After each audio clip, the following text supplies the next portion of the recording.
दोस्तों, हमारा ताल्लुक बेशक पाकिस्तान से है, मगर हमें ये जानकर खुशी महसूस करनी चाहिए कि भारत ने अपना स्पेस रॉकेट चंद्रयान 3 14 जुलाई 2023 को लॉन्च कर दिया। इसके पीछे एक ऐसे शख्स का हाथ है जो एक गांव में पैदा हुआ, जिसका बाप एक गरीब किसान था, जिसने खेतों में किसान बनकर काम किया और स्टडी की फीस देने के लिए आम भी बेचे। जी हाँ, वो कोई और नहीं बल्कि के-7 है। इन्हें रॉकेट मैन ऑफ इंडिया कहा जाता है। के-7 की मेहनत और लगन को देखते हुए इन्हें इसरो यानी इंडियन स्पेस रिसर्च ऑर्गेनाइजेशन का चेयरमैन बना दिया गया। इंडिया ने 2017 में दूसरे कंट्रीज के 104 सैटेलाइट लॉन्च किए थे। इनको भी इसरो के जरिए ही स्पेस में लॉन्च कराया गया। दुनिया के कई ममालिक और प्राइवेट कंपनीज इंडिया से ही अपने सैटेलाइट लॉन्च करवाती हैं, जिसकी वजह इसरो का रिलायबल सिस्टम और लो कॉस्ट है। 22 जुलाई 2019 को इसरो ने चंद्रयान 2 लॉन्च किया, जिसका मकसद मून पर मौजूद सैंड की कंपोजिशन और पानी के बारे में पता लगाना था। लैंडर और ग्राउंड कंट्रोल स्टेशन के दरमियान सही कम्युनिकेशन न हो पाना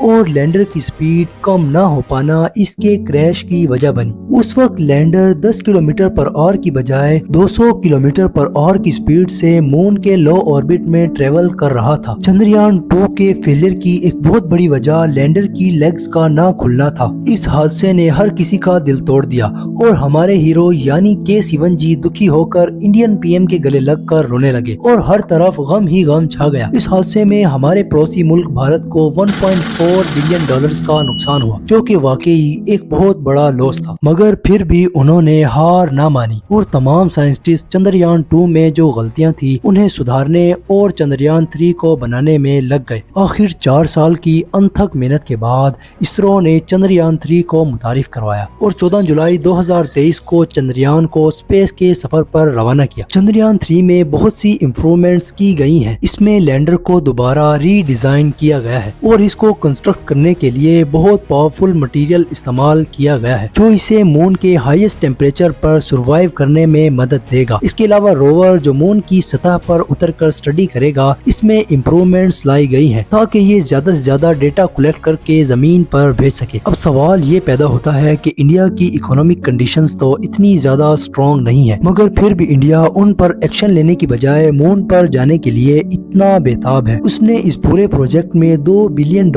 आखिर क्यों इन्वेस्ट कर दिए। इसके बरक्स अगर ये रकम अपने कंट्री के हालात को बेहतर बनाने के लिए लगाई जाती तो आज इंडिया मजीद बेहतर हो सकता था। आइए समझते हैं इन सभी राजों को। स्पेस एक मल्टी बिलियन डॉलर्स इंडस्ट्री बन चुकी है और आज दुनिया की सैटेलाइट इंडस्ट्री तकरीबन $13 बिलियन की इंडस्ट्री बन चुकी है और आने वाले चंद सालों में इसकी मालियत तकरीबन $24 बिलियन हो सकती है। सारा भाई विक्रम, जिन्हें father of Indian space programme कहते हैं, उनसे नेहरू ने पूछा कि भारत एक गरीब मुल्क है, हमारे पास बहुत सी सोशल प्रॉब्लम्स हैं, हम एक स्पेस प्रोग्राम अफोर्ड नहीं कर सकते। तो सारा भाई ने कहा कि हम एक गरीब मुल्क हैं, हमारे पास कई सोशल प्रॉब्लम्स हैं, इसीलिए हमें एक स्पेस प्रोग्राम की जरूरत है। ये विजन ही है जो शायद आज इसरो को नई बुलंदियों तक पहुंचा रहा है। इसके जरिए भारत की अहमियत दुनिया में और भी बढ़ जाएगी। इसके अलावा चंद्रयान 3 के जरिए हिस्ट्री के बारे में मालूम होगा, यानी ये कि जमीन की इवोल्यूशन के बारे में पता चल सकेगा। साइंसदानों का ख्याल है कि मून का एक हिस्सा जो हमें नजर नहीं आता, वहाँ पानी की बहुत बड़ी मिकदार मौजूद है। चंद्रयान 3 साइंसदानों के इस ख्याल की नुमाइंदगी करेगा। अगर मून के सरफेस पर पानी मौजूद हुआ तो मून पर सर्वाइव करना और भी आसान हो जाएगा, क्योंकि पानी ह्यूमंस की बुनियादी जरूरत है और अगर ये पानी जमीन से मून पर ले जाएं तो ये काफी एक्सपेंसिव होता है। अब आप सोच रहे होंगे कि मून पर भला पानी का क्या काम है, क्योंकि साइंटिस्ट मून पर 2 तरह की कॉलोनीज बनाना चाहते हैं। नंबर 1, माइनिंग कॉलोनीज, जिनसे मून की सतह पर मौजूद रेयर एलिमेंट्स जैसे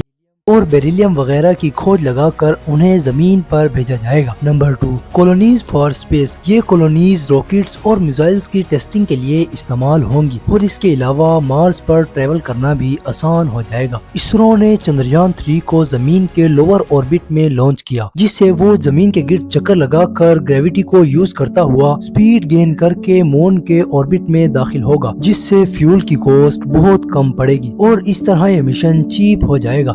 फाइनली ये जानकर आपको खुशी होनी चाहिए कि चंद्रयान 3.8 मिलियन किलोमीटर का डिस्टेंस ट्रेवल करके ल्यूनर ऑर्बिट में पहुंच चुका है। इस वक्त चंद्रयान मून के 160 किलोमीटर के डिस्टेंस पर ट्रेवल कर रहा है। इसरो का कहना है कि चंद्रयान स्लोली अपना ऑर्बिट डाउन करेगा और फाइनली 23 अगस्त पर लैंड कर जाएगा। अल्लाह ताला से दुआ है कि अल्लाह ताला भारत को इस शानदार मिशन में कामयाबी से नवाजे और इसरो के साइंसदानों की मेहनतें रंग ले आए। आज की वीडियो में बस इतना ही। मिलते हैं अगली नई शानदार वीडियो में, तब तक के लिए गुड बाय। और जाते जाते हमारे चैनल वाइसएम टीवी को जरूर सब्सक्राइब कीजिएगा ताकि हमारी हर नई वीडियो आप तक बर वक्त पहुंच सके।